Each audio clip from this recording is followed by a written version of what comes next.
మాజీ ముఖ్యమంత్రి ప్రతిపక్ష నాయకుడు కల్వకుంట్ల చంద్రశేఖరరావు గారు పొలం బాట పట్టినరు, సంతోషం. 10 సంవత్సరాల తర్వాతైనా తెలంగాణ ఉన్నది, తెలంగాణలో రైతులు ఉన్నారు అని వారికి గుర్తొచ్చినందుకు, గుర్తు చేసినందుకు కాంగ్రెస్ పార్టీ కార్యకర్తలను ప్రత్యేకంగా అభినందిస్తున్నా.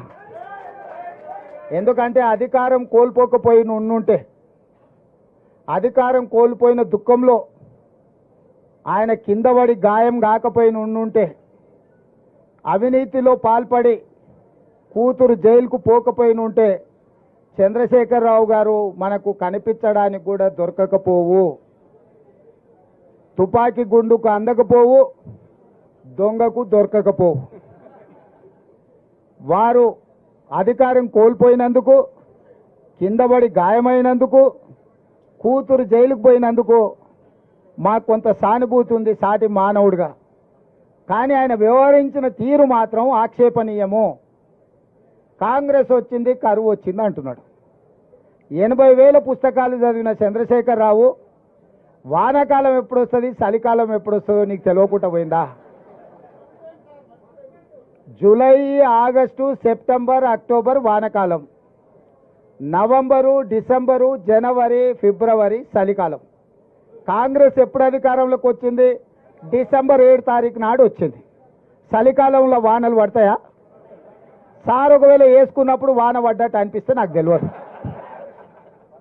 మరి July, August, September, October, November, December 7 తారీఖు మేము ప్రమాణ స్వీకారం చేసే వరకు తమరే ముఖ్యమంత్రిగా ఉంటుంది, తమరి ప్రభుత్వమే అధికారంలో ఉండే.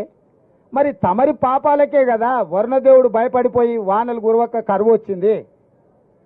నీ వారసత్వంగా కరువుతో పాటు 7 లక్షల కోట్ల రూపాయల అప్పులు కూడా మాకు అప్పచెప్తే, ఆ రోజు నుంచి రోజుకు 18 నుంచి 20 గంటలు మేము కష్టపడి దీన్ని సరిదిద్దడానికి ప్రయత్నం చేస్తున్నాము. నువ్వు చేసిన పాపాలను మా ఖాతాలో రాయాలని మీరు ప్రయత్నించడం ఏమన్నా మర్యాదగా ఉన్నదా చంద్రశేఖరరావు గారు? నేను ఒక్కటే అడగదలుచుకున్నా, ఏరా రాము వానకాలం అంటే నీకు తెలియదా అంటే, అదెందుకు తెలియదు సార్ చలికాలంలో వస్తుందని వెనకటికి కూడా భలే చెప్పిండంట.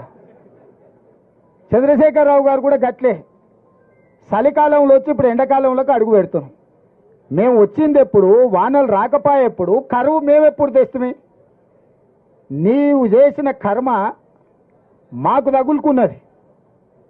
నువ్వు చేసిన పాపాలు ఎట్లా నీ పిల్లలకు తగులుకొని జైలు కోతురో, ముఖ్యమంత్రిగా ఈ రాష్ట్రానికి చేసిన నువ్వు అన్యాయము, ఆ వానకాలంలో వానలు పడకపోవడం వల్ల, 23లో వానలు పడకపోవడం వల్ల 24లో కరువు వచ్చింది.